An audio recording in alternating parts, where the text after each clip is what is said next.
जीवंत संगठन है। घरेलू कामगारों के खास करके महिलाओं के लिए लगातार ये लोग प्रयास कर रहे हैं, काम कर रहे हैं। लेकिन बिहार सरकार का अभी तक घरेलू कामगारों के बारे में जो उनका मात्र एक जो न्यूनतम मजदूरी की बात होती है उसका एक नोटिफिकेशन होता है, वो भी नोटिफिकेशन का जो एक जागरूक करना चाहिए, लोगों को बताना चाहिए, उसके इम्प्लीमेंटेशन के कार्रवाई के बारे में विचार करना चाहिए, तो वो सब होता नहीं है। कई बार बात उठाने के बाद पूरे देश में घरेलू कामगारों के मामले को हम लोगों ने उठाया है। ILO में 2010 से ये मामला चल रहा है और एक कन्वेंशन भी इस पर हुआ है, लेकिन न तो केंद्र सरकार और न तो राज्य सरकार घरेलू कामगारों के लिए प्रयत्नशील है कि इनके समस्याओं का कैसे समाधान। भारतीय जनता पार्टी की है और जिस विचारधारा की ये सरकार देश और बिहार में है, तो महिलाओं के सम्मान में तो कभी इनकी विचारधारा ही खड़ी नहीं होती। ये तो पहला वाक्य जो मैं कह रहा हूँ,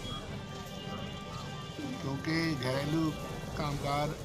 महिला यूनियन जो है वो एक सशक्त तरीके से उभर के भी सामने आई है और उसकी ज़रूरतें भी हैं।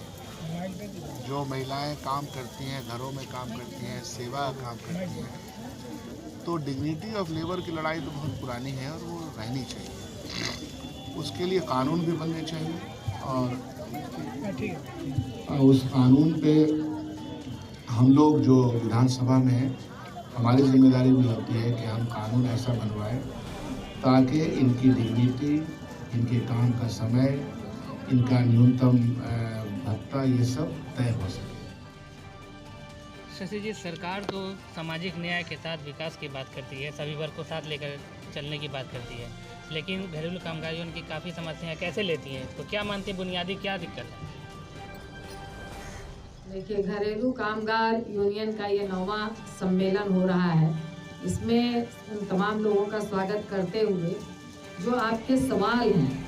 सबसे पहले तो घरेलू कामगारों को सरकार कामगार मानती ही नहीं है, जबकि ये एक बड़े पैमाने पे असंगठित कामगार हैं और पूरे समाज का, पूरे परिवार का ये सेवा करती हैं। तो हमारा सबसे पहला ये डिमांड है कि इनको कामगार का दर्जा दिया जाए, इनको श्रमिक का दर्जा दिया जाए, और इसके साथ साथ जो सबसे बड़ा सवाल है, इनकी सुरक्षा का सवाल है। तो सुरक्षा इनकी गारंटी करे सरकार, और इसके बाद कहिए कि काम करते करते जब इनकी उम्र खत्म हो जाती है तब न कोई पेंशन है, कोई दुर्घटना हो जाती है तो कोई मुआवजा नहीं है। तो मतलब नियोजन, मतलब जो जिसके यहाँ काम करती हैं उनका भी कुछ पार्ट इनको मिले, और साथ में सरकार इनका तमाम पेंशन से लेकर के इनके दुर्घटना में कोई बीमा इनका नहीं है, तो ये सारी सुविधाएं इनको मुहैया करे ये सरकार। और इसके साथ ही मतलब सबसे बड़ी बात जो है कि इन महिलाओं की आगे की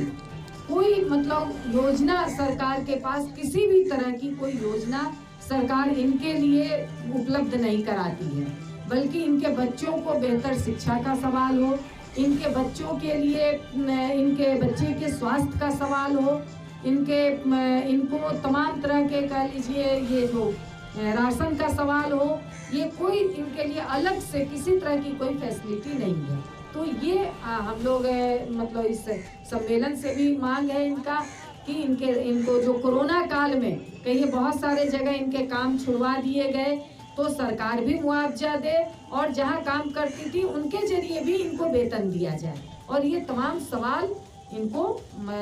ये तमाम मांगे इनकी पूरी करे, ये सरकार के माध्यम से ये पूरा हो। और